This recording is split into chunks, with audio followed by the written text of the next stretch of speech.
So we're now in public session, and thank you for your patience. So we're now dealing with the RT Investigates programme, which aired on the 5th of June 2019, and I'd like to welcome the following representatives from CRU to this meeting: Mr Paul McGowan, Chairperson, Ms Karen Trant, Director of Energy Networks and Legal, and Mr Robert O'Rourke, Electricity Networks Manager. So before we begin, I wish to draw your attention to the fact that by virtue of Section 17(2)(l) of the Defamation Act 2009, witnesses are protected by absolute privilege in respect to their evidence to this committee. However, if you're directed by the Chairman to cease giving evidence in relation to a particular matter and you continue to do so, you're entitled thereafter only to a qualified privilege in respect of your evidence. You are directed that only evidence connected to the subject matter of these proceedings is to be given. You're asked to respect the parliamentary practice to the effect that where possible you should not criticise or make charges against any person, persons or entity by name or in such a way as to make him, her or it identifiable. I also wish to advise you that any submission or opening statements you've made to the committee will be published on the committee website after this meeting. Members are reminded of the long-standing parliamentary practice to the effect that they should not comment on, criticise or make charges against any person outside of the Houses or an official either by name or in such a way as to make him or her identifiable. I'll just remind members and witnesses to turn off your mobile phones or to put them onto flight mode. I'll ask Mr McGowan to make your opening statement. Thank you. Thank you, Chairperson. Good afternoon. I'm Paul McGowan, Chair of the Commission for Regulation of Utilities. As you are aware, the CRU is the economic regulator for the energy and public water sectors in Ireland and safety regulator in the energy sector. Our mission is to protect the public interest in water, energy and energy safety. My colleagues and I welcome the opportunity to meet with the committee to discuss our role with respect to the regulation of ESB networks and specifically the CRU's role as regards ESB networks' environmental obligations. I am joined by my colleagues Karen Trant, Director, and Robert O'Rourke, Regulatory Manager within the CRU. I would now like to provide some background and context to the CRU's role with respect to this particular issue. The CRU's role as the economic regulator of ESB networks and other network companies is to ensure that customers and network users receive value for money while the network companies earn a fair return on their activities to make the necessary network investments. Those investments go towards the efficient operation, development and maintenance of the electricity networks. The mechanism by which the CRU sets revenue allowances for ESB networks is through a 5-year revenue allowance process. For ESB networks, this is called a price review. The process involves an assessment of ESB networks' expenditure over the previous 5 years to assess it for efficiency and to ensure the outputs agreed were delivered by the network company. The current price review for electricity, referred to as PR4, runs from January 2016 to December 2020. In PR3, which ran from 2011 to 2015, ESB networks requested funding for the replacement of 110 kilovolt and 38 kilovolt cables programme and was allowed a sum of 20.5 million for this programme, which included replacement of HV fluid-filled cables. Within the period, ESB networks spent in the region of 6.2 million on the overall 110 kV and 38 kV cables programme. The CRU notes that a significant level of PR3 capex was deferred to PR4, primarily due to financial constraints in the PR3 period due to the economic downturn at the time. In PR4, the current price control, ESB networks requested in the region of €28 million capex for the 110 kV and 38 kV cables programme. The CRU allowed 25.8 million, which includes an efficiency challenge. As per normal practice, the CRU will review the implementation and efficiencies of this capital expenditure on an ex post basis in 2020 within the PR5 revenue process, and that process is actually just commencing now. ESB networks are the licensed distribution system operator and owner, and as such take independent decisions to prioritise infrastructure investment based on their statutory function to operate, maintain and develop the network. Given the CRU's statutory role, we do not become involved in the day-to-day decision-making or management of ESB networks. The CRU's role is to challenge ESBN to ensure efficient delivery of capital expenditure and ensure positive outcomes for consumers in continuity and quality of supply. The CRU measures and incentivises ESBN performance on metrics such as customer minutes lost and customer interruptions. The CRU does not specifically measure or incentivise ESBN performance in relation to environmental outcomes. The ESB network's environmental reports provided by ESBN to CRU, a copy of which, one of those reports we have provided to the committee, enables us to ensure that sufficient funding is allocated to ESB networks to meet its environmental obligations. ESB Networks has obligations which sit outside of the remit of the CRU, such as occupational health and safety obligations and environmental obligations.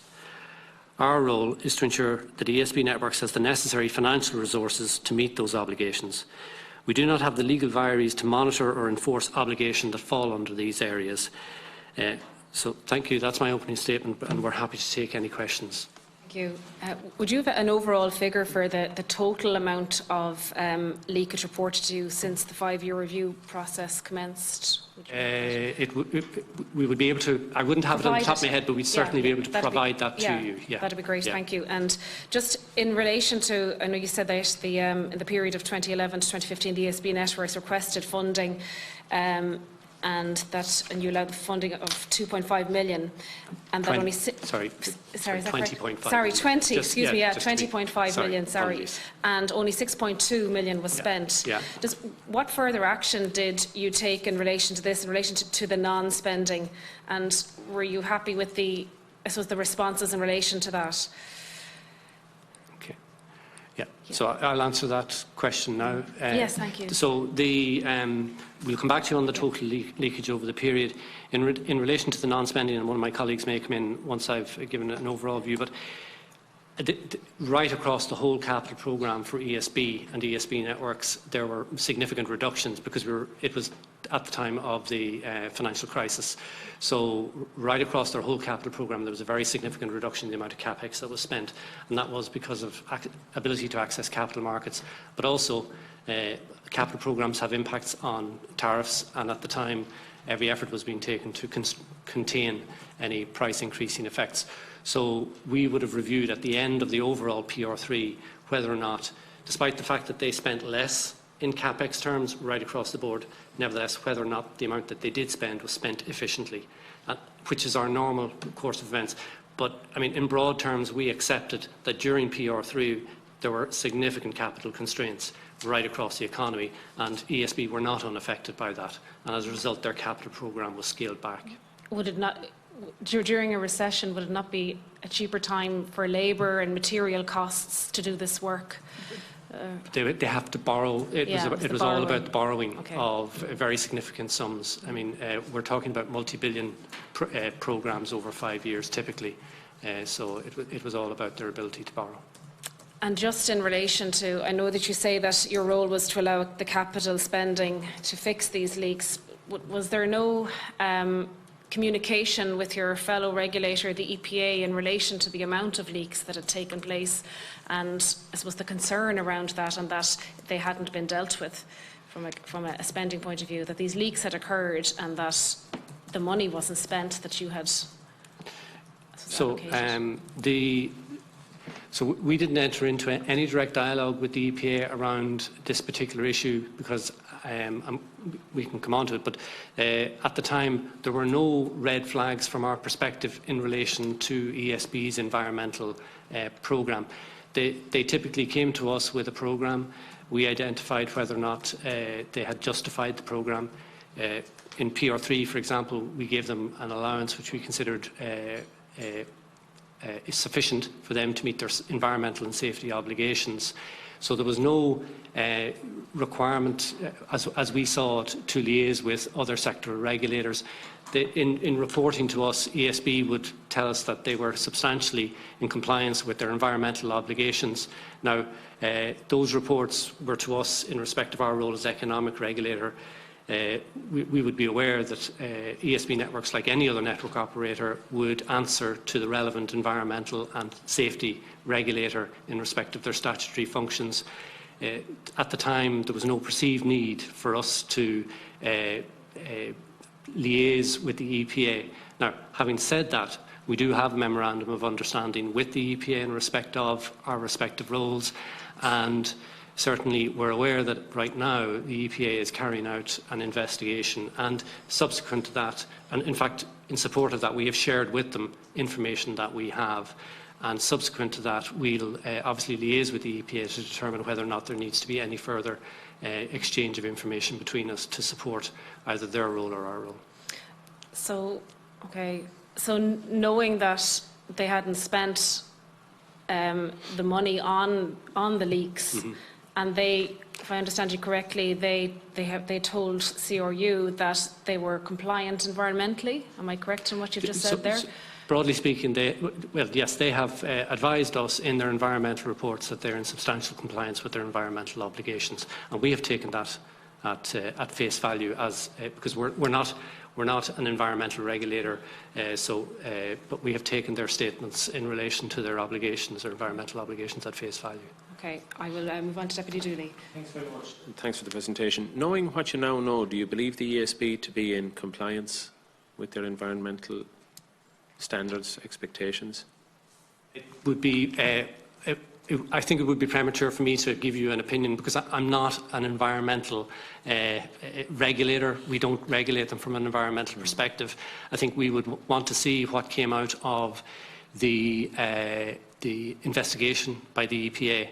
What I would say is that given that this matter has come to public attention, clearly when we're doing our look back in relation to the expenditure over the current price control period, which ends next year, we will of course be looking at this matter. But as I said previously, and in all honesty, there were no red flags from our perspective in relation to the reports we were receiving.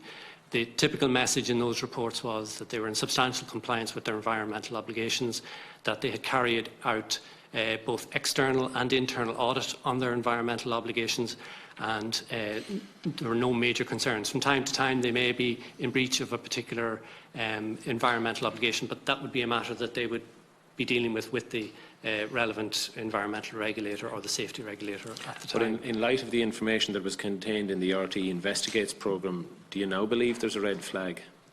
Well, I think, as I said, I think we'll be paying particular attention in the look back as we would normally, that whether or not ESB have spent the monies that they have applied efficiently.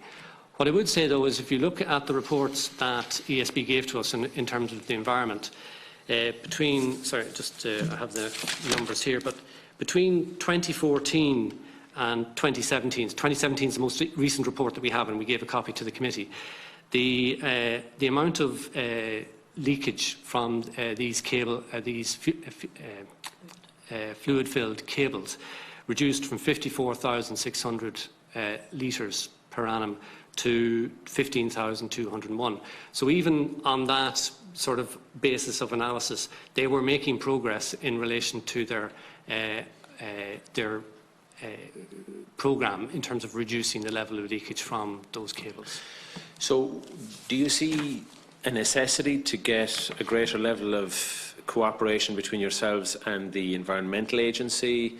Not suggesting that there isn't cooperation, but do you believe there needs to be a more clearly defined communication path, transfer of information, regular dialogue, some kind of a forum that you don't have to have that red flag as you identify, that there's a method of verification and closer level of auditing for your next wave of investment, or the next wave of approval of required investments? No, Deputy, I think that's a fair observation. I think what I would say, I would characterise the relationship between ourselves and the EPA as very constructive. We have a memorandum of understanding. We do have regular dialogue, particularly in relation to water, because there's a significant overlap between their functions and our functions as a regulator, in that there's a lot of environmental programmes obviously associated with water. I suppose, in all honesty, up to now, the need for that dialogue in relation to the ESB networks was not identified, but we certainly have a good relationship with the EPA, and I think that dialogue will take place. So when did you first become aware of this issue, that there may have been a non-compliance from an ESB perspective with the investment profile that was permitted by yourselves? So in terms of the investment profile, if I clarify in relation to the investment profile, The investment profile that I mentioned there was Price Control 3, which ran from 2011 to 2015. And in that period, as we've noted, ESB were given a certain allowance and spent considerably less. So we're fully aware of that, and we've looked back. We've already concluded that what they did spend, they spent efficiently, and that is fed through tariffs. In the current price control... And the one prior to that, no, because I wouldn't mind maybe going back behind PO3, did you? Yeah, PO3. The current price control is PR4. Was there a PO2? We're coming up to the 5th price control, so we're in the 4th. So my recollection was that this issue, in terms of the leakage of oil, is going on for 20 years.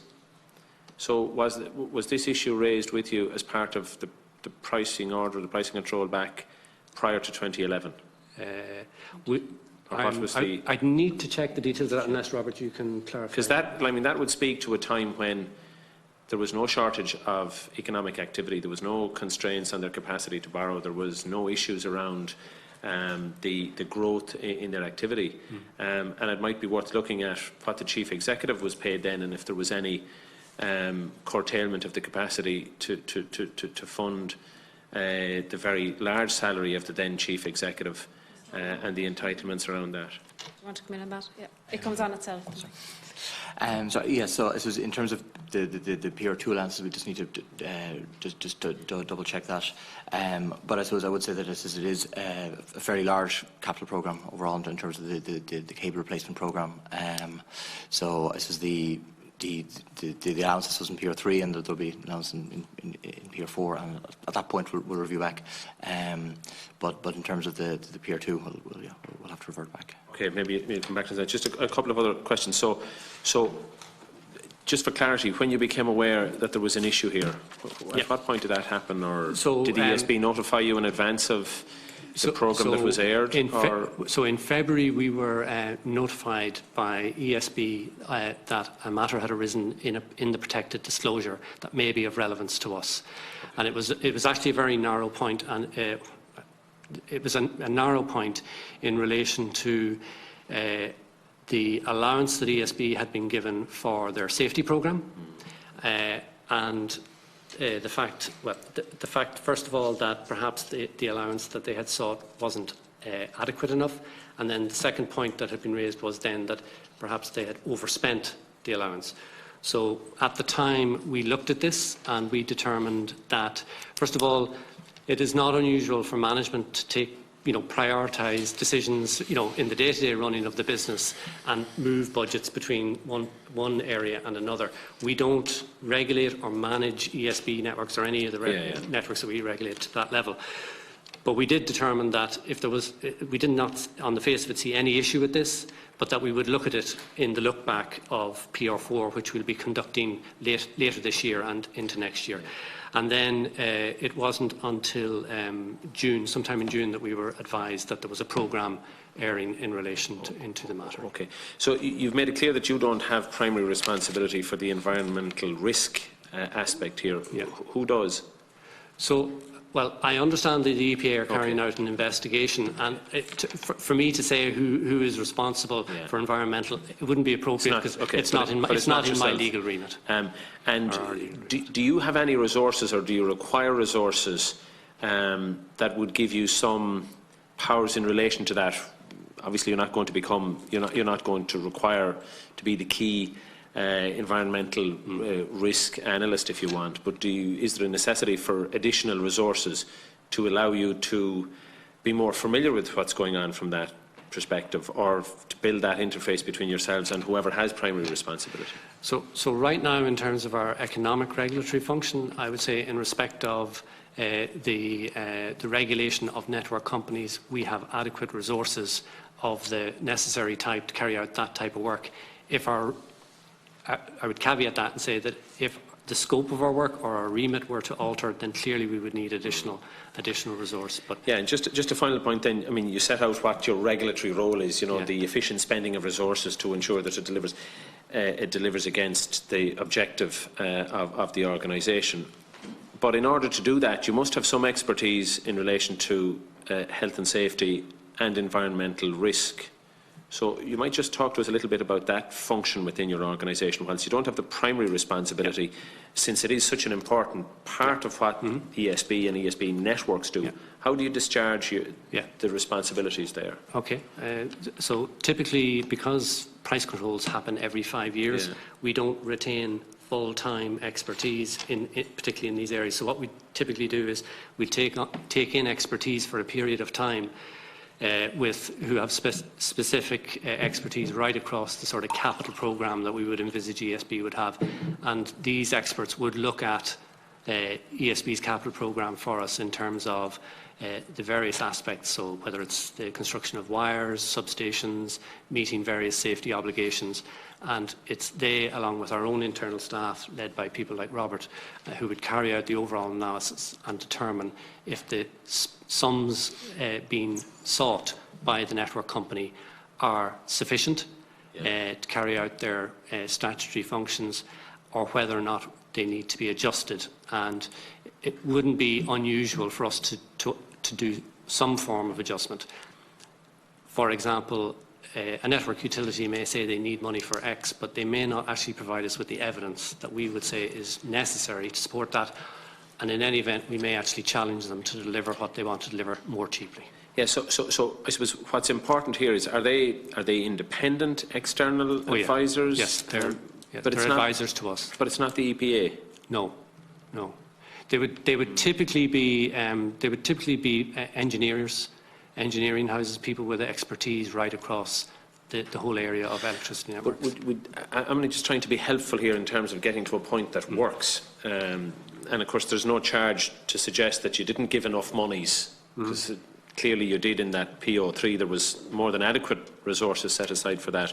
Do you not accept that there's probably a greater requirement to involve the EPA in that process, in terms of the standards that they're setting over on the other side, so that everybody is aware of what's included? And just one point, can you clarify again what you said in terms of the amount of oil that was leaked last year? Yeah. So in relation to in relation to 2017, we don't have the numbers for 2018. The latest report that we have is for 2017, and according to the report that we received from ESB, their target was 15,000 litres, and they had 15,201 litres of leakage. In 2017? In 2017, and that's the latest data that we have. I thought I had a recollection of there being 43,000 litres in one of the years. Was that in that 2018? Deputy, we don't have the report for 2018, so it would be impossible for me to say. I do know that as far back as 2014, the level of leakage was at 54,600 litres. So it has. So, like I say, it's on that basis. That I seem to have a recollection from that information that it was 43,000 last year. But anyway, that's it. We don't have that data. Okay. As yet. Stanley. Thanks, and thanks to the witnesses for coming in. Just in relation to when this came to light, we know from the ESB documents that ESB knew about it, the leaks from the fluid cables, since at least 2009. And what I'm just wondering is, at that point, did ESB alert yourselves regarding those leaks, or when did they? Because obviously you've outlined your role both in your opening statement, and you've clarified some of that during the discussion that took place a few moments ago. But obviously, if there was works that needed to be carried out that had a huge cost, surely the ESB would be alerting yourselves to that, because they would be making a submission to you to be given approval for capital spending. Yeah. So if the ESB knew about it since at least 2009, did it tell yourselves in 2009, or when did it tell you regarding this issue? Because it's a very expensive problem to fix by all accounts. Yes, so they would have made that request as part of their request as part of the PO3 process. So the allowance that Paul mentioned there earlier, but the 20 million, just over 20 million in PO3. So they would have requested that, and the base of that request would have been that the cables needed to be replaced. So it's a problem. Yeah. And did they inform you that they were leaking and that was having environmental consequences? From my recollection, yes. So there's an issue with leakage. There's just the age of the cables was also a potential issue, and that this could present environmental issues. As I also just note that this was alongside this as we were getting their environmental reports, which were saying that they were in substantial compliance. So while this was while we accepted that this work was required for environmental reasons, at the same time there wasn't necessarily any red flags, as Paul said, that they were in compliance and this work was required to stay within the compliance with the environment. But to make you aware that the cables were leaking oil, were leaking fluid. Yes. Yeah. And did you bring that to the attention of the EPA at that point? While you've said in the open statement and your remit, and I understand what it says in relation to your role, isn't police the environmental end of it, but you are the Commission for Regulator for Utilities, that surely, you know, at that point, would be an onus on you to bring that to the attention of the EPA or to ask the ESB, have they done it? Did it happen? So the ESB, I suppose, has its own obligations in terms of maintaining compliance with environmental law, health and safety, and various other requirements. Our own remit looks at the economic regulation of ESB and whether they have sufficient funds to carry out their duties, and whether they're spending those funds efficiently. And just the question again, at that point, did you check with the ESB to see had they notified the EPA of the fact that this was having an environmental impact, or did you bring it to the attention of the EPA? No, so we did not contact the EPA. Okay. So the ESB has its own reporting requirements in relation to that. And had the ESB notified them? Not to my knowledge, no. Okay. And just to clarify, I mean, as we've said, ESB would have indicated to us that they were in substantial compliance with their environmental obligations, so we would have taken from that they were complying with the relevant environmental regulations that would exist from whatever regulatory authority. Ms. Trant? Yeah. I think it brings us back to the actual purpose of the report, and the purpose of the report from ESB is for us to be able to look at where they're spending the money and where these programmes are at. We're not necessarily going to challenge them in terms of their environmental outcomes, because within the report they'll state, and they have stated, they're in substantial compliance. So we would take that, I suppose, at face value. And we would have assumed, or we would have taken at face value, that they would have reported to the EPA. Within the report itself, it does say that they report in other areas, PCBs being one of them. So, at this point, would it be correct to assume that if they informed you in the report that they're in substantial compliance, that was actually misleading? Well, we're waiting for the outcome of the report, and I suppose we wouldn't want to preempt that, but okay. You know, it would be in bad faith if that's the case. Okay. And just since 2006, the ESB has been required to report to the CRU regarding environmental performance, including cable installation fluid. And on your website, the CRU website, states that the key policy objective of the organisation is to ensure energy is supplied across the state in a safe fashion, right? If it's the case that, I mean, and obviously there's some distance to go yet on this to get to the bottom of it, but does the CRU believe that that you've achieved that objective, that you've overseen the safe delivery of energy? So I suppose it would be important to distinguish our energy safety functions, of some of which we do have, particularly in relation to the upstream petroleum and gas sector and the downstream natural gas sector. So in those sectors, we are in fact the safety regulator in terms of public safety. In relation to electricity networks, we have no safety function. So our function is purely as an economic regulator. So within that function, the way we fulfil our obligation is to ensure that the utility has adequate funds to meet their safety obligations. And yes, based on what we've seen, we would be satisfied that when ESB have come forward to us, for example, in the last price control, so the current price control PR4, they made a request for additional funding for safety due to particular initiatives that they wanted to undertake. We examined that and we gave them additional funding in respect of their safety functions. So I would say we have discharged our function, but I would distinguish very much our safety. We don't have a safety function in electricity in respect of electricity networks. We do in respect of gas. And could I ask in relation to PR3, 2011-2015 period, that the network, ESB networks requested funding for the replacement of cables, and you allowed for 20.5 million, okay, which included replacement of HV fluid fill cables, and the reported spend was 6.2 million.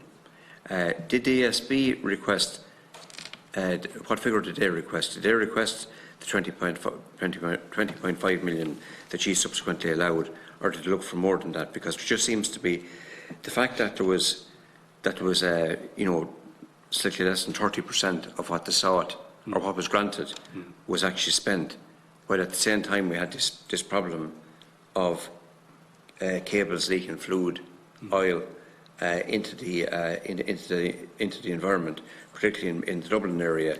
There would seem to be a mismatch there. So how much did they look for at that point, the ESB? So we don't have that number with us right now, but we can certainly provide that number. But if we take PR4 as an example, Deputy, it's probably worth noting that in PR4, ESB networks came to us as 28 million to look for in PR4. That's right. Now we adjusted that, and I think the primary reason we adjusted that in PR4 was because we expected them to do the programme more efficiently, rather than we didn't agree with the programme. But there are instances, as with any utility that we regulate, the utility needs to present us with the evidence that the programme is necessary.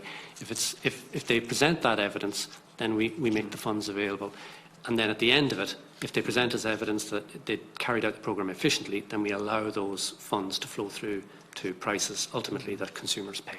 And could I ask, just in relation to your overall responsibility, because you have water, you have gas and you have electricity, has the CRU got the staff and resources and finance required and equipment to carry out your role, or do you feel that? I mean, there's been discussions in the past about that you are understaffed, that you're under-resourced. Is that still the case?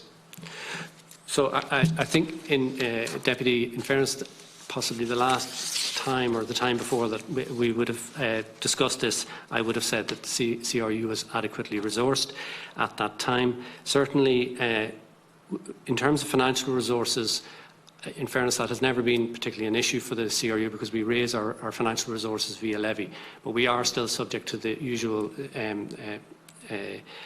employment control framework that needs sanction through DPER. Right now, we do have an application in for additional resources, and that is very much to address the climate change and clean energy package and other matters which are very much adding to our workload over the foreseeable future. At the current, we have an FTE, so full-time equivalent ceiling of 106 FTE, and we have sought additional resources over and above that level. How many? How many do you need? I think we sought a total of 21, and we're still awaiting the outcome of that. But okay, and yeah, that's okay. Deputy Ryan. Thank you very much indeed, Mr. McGowan, Ms. Stranton, Mr. O'Rourke. A friend of mine fell sick last week because he was swimming in Dublin Bay, swimming in sewage. Is that of any interest to the CRU? Yes, it is. Why is that of interest? It's of interest because we allow the overall or we make an allowance for the overall capital investment programme that Irish Water are going to make in relation to the water and wastewater services in and around the country. But it's just an environmental issue. It's not an economic issue, it's just the environment. And you're an economic regulator, you say. So our role is to ensure that the utility has adequate funding. In relation to Irish Water, as you can appreciate, when they make applications to funding for us at the moment, the vast majority of their applications are in relation to achieving environmental standards that currently exist and which they're not currently in compliance with. Is it not the same in the energy area, no? Let's say that the energy area is at a much more mature stage in that the bulk of the investments are typically to both digitise or modernise the system. So, for example, smart metering, and the other aspect would be to allow for growth. So it would be the connection of new generation technologies and new demand. Why are you looking for additional resources to implement the clean energy package? Because the overall the climate action plan, we've identified that within the climate action plan and within the clean energy package, that as an organisation we're going to have to change in terms of our ability to adapt the regulatory framework in order to meet what are going to be a rapid step up in the sorts of the connection of new types of resources to the grid. But I've just heard you say that you've no interest in environmental issues in your work, that you're just an economic regulator. I think that I'm not sure that I'd accept that characterisation, Deputy, that we're not an environmental regulator. Our role as an economic regulator is to ensure that the utility has adequate financial resources to meet its environmental obligations. You know, I don't want to be rude in that, but I must admit I was slightly shocked when I heard your initial and the earlier initial introduction and the corresponding responses, because anyone who's involved in energy policy for any period of time, you tend to get ingrained in your head this trialogue between environmental protection, competitiveness and security. I have never heard someone in recent years saying, no, we just look at the economic thing. I couldn't believe when I heard that. And that may be the case. I was frantic on my phone trying to find the legislation, because I'm going to look at the bill now. It may need to be amended. But I couldn't believe that a modern-day regulator of an energy business, or water business, would say that we're not an environmental regulator, we just do economics. Okay, so I'd really like to clarify then if that's what you've taken from that, because that's not what I meant. I'd separate two things. First of all, if you take, for example, the transformation that's required in relation to the energy system, then of course we have a substantial role to play in relation to the achievement of whether it's targets for renewables on the system or the introduction of renewable gas or any of those matters. We obviously have a key role to play as a utility regulator in relation to that. So we, through the price controls, make very substantial amounts of money available from the analysis that we do for these utility companies to carry out, to deliver those environmental obligations. In relation to the particular topic that we're talking about in terms of the cable leaks, I think it's a narrower focus that I'm talking about there in terms of ESB networks obligations under environmental compliance legislation, let us say, in relation to their discharges to the environment. So I think it's important to separate those two. Of course, we have a key role to play in terms of the delivery of the clean energy package and the climate action. Just come back to the analogy. You're regulating Irish water, and you says it is of interest to you if there's sewage going out directly into Dublin Bay.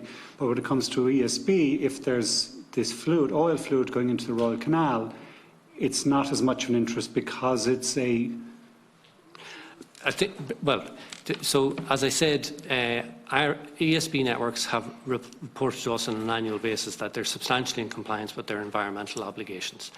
Now, in relation to Irish water, I think it's broadly accepted that there is a massive programme of investment required for Irish water to meet their environmental obligations. So there are two totally different stages in terms of environmental compliance. Well, different scale, but similar in the sense that Crew knew for several years, going to Mr. O'Rourke there, that there was an issue of leaking oils into the Royal Canal or the Grand Canal or the Dodder. These are not insensitive locations. Well, every location is sensitive. So sorry, to be clear, we were not, I was not personally aware that they were leaking into a particular location. What we would have been aware of is that there were leaks from the fluid-filled cable network, that this had been identified as something that they needed to replace. These cables needed to be replaced over time. and our role was to ensure that our ESB networks had the adequate financial resources to fund that programme, and it's through the price control that we carried that out. Tens of thousands of litres. Did I hear you say in answer to the question with Deputy Stanley there a second ago that your role is safety regulator when it comes to the gas network but not the electricity network? That's correct. So we don't have a safety regulator. If I was an ESB staff person and I had a concern about safety, who would I go to? As far as I would be, the relevant authority would be the Health and Safety Authority. We have no statutory function in relation to... Sorry. Probably because I've worked in that area. But so our role in relation to safety is public safety risks, not occupational health and safety. So there's a distinction. So that would sit with the relevant authority, which would be the HSA. So the ESB would report into the HSA as an employer. On the gas side and on the petroleum side, we have a specific safety function for public risk that is enshrined in legislation. There is a lengthy piece within the 1999 Act that sets out our functions, our enforcement powers, all of that. And we have a framework, a well-developed framework to allow us to do that. I think when we're talking about environmental aspects with ESB, we don't have the same enforcement powers. We don't have the same, I suppose, expertise that the EPA or the local authority would have to monitor that. But we do have an interest, and we do take it into consideration. As Paul has said, when we, I suppose, take it into consideration, we allow the utilities the money to make sure they meet their environmental obligations.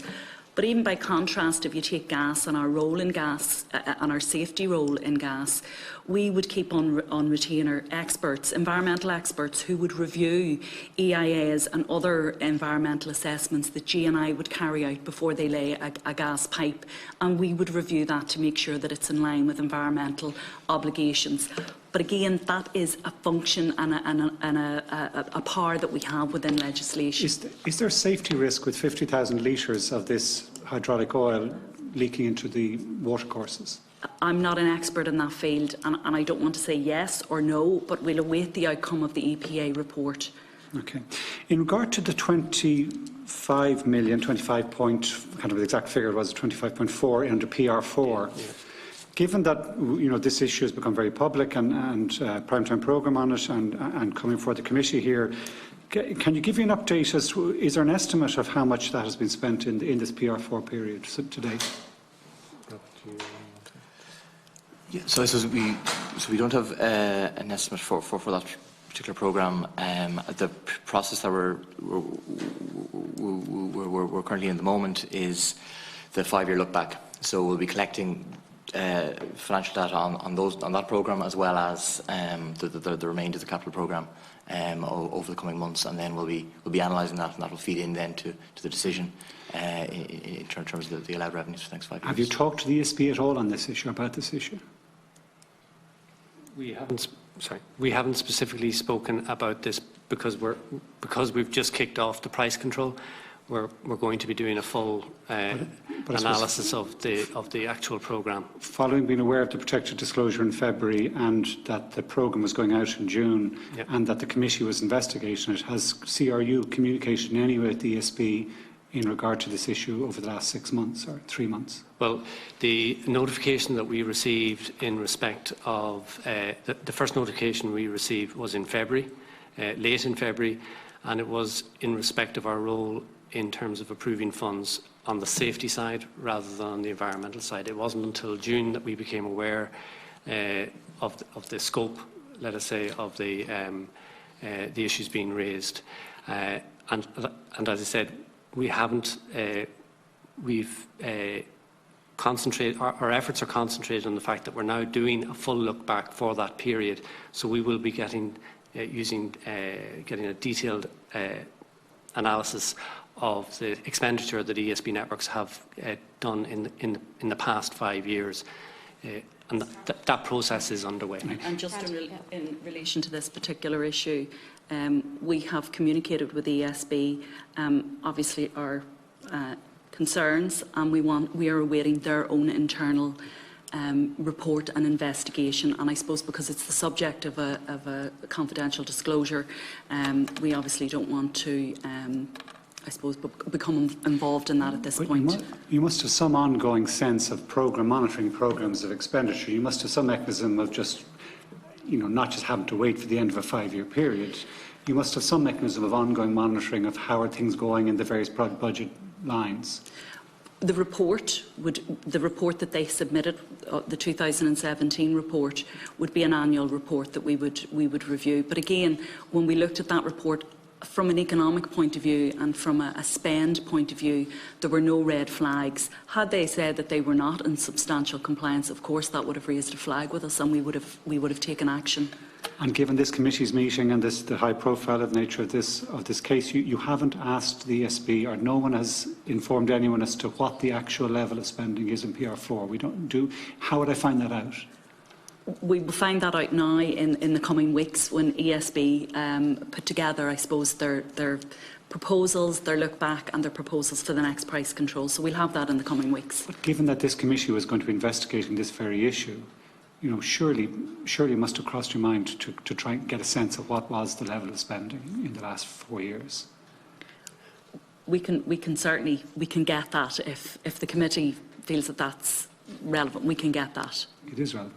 We don't have that information, but we can certainly find that out. That I just close by saying that, going back to that point at the start, it's not a small point. It really is the core of the issue. I mean, we did our OECD review of regulators, and I think by and large we gave you a flying colours, because my general experience of regulators was, but my experience as a former minister, you cannot act as a regulator if you don't take the environment into account, as well as public safety, as well as, if we define ourselves down, and if the legislation is at fault here, then we have to amend the legislation.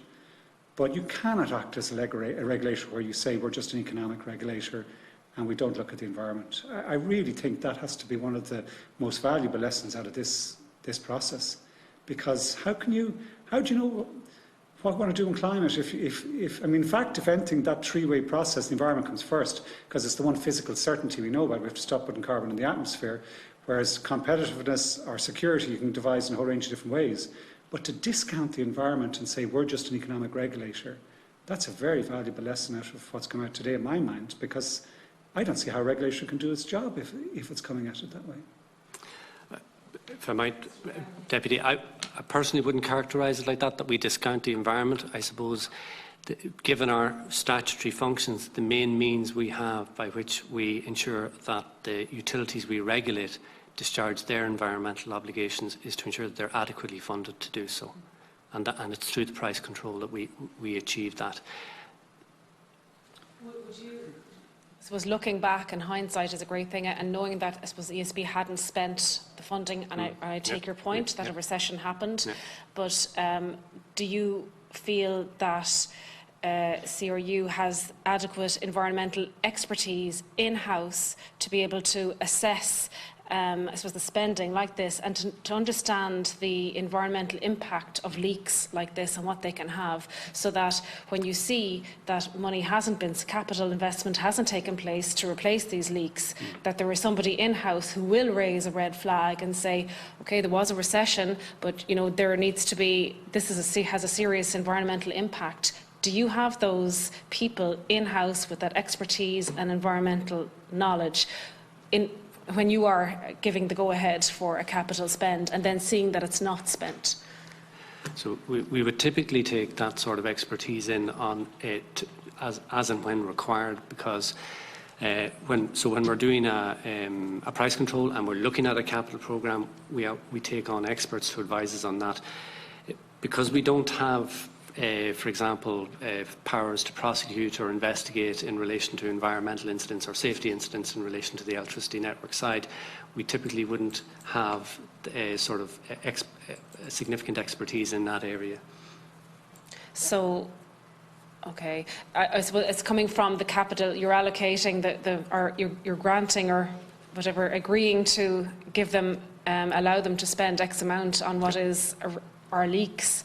So you're saying that it really is, you're handing that over to the EPA. It's not, I suppose that the fact that they haven't spent the 20.5 million and they only spent 6.2 million of it, is there any look back or follow up in relation to this? Because it has an environmental impact, and I suppose the big question we all have is why were the red flags not raised even after that? This was a serious environmental issue, and even if you couldn't deal with it yourself, that you would go to your fellow regulator and discuss this, even informally through the MOU with the EPA, to say, look, this is and if there's a recession or financial or outside forces, it's still a serious environmental issue that needs to be dealt with, and it should have been flagged with the EPA, should it not? I think overall that's a fair point, Deputy. Like I said, when we look back, we look at whether or not they've spent efficiently. At the time in PR3, right across the utilities, the capital programmes are being cut because of the issue with the recession and access to capital markets. I think it's fair to say that once the EPA have concluded their investigation, we'll look at how we might bolster the MOU that we have with them in order to ensure that we're having the dialogue with them on an ongoing basis. Yeah, I think that's a key message from this meeting here today, just the whole communication, be it even informal, in relation to environmental issues. Thank you very much for coming before us. We appreciate your presence here this afternoon. And the Joint Committee stands adjourned until 5 p.m. on the 10th of July. Thank you.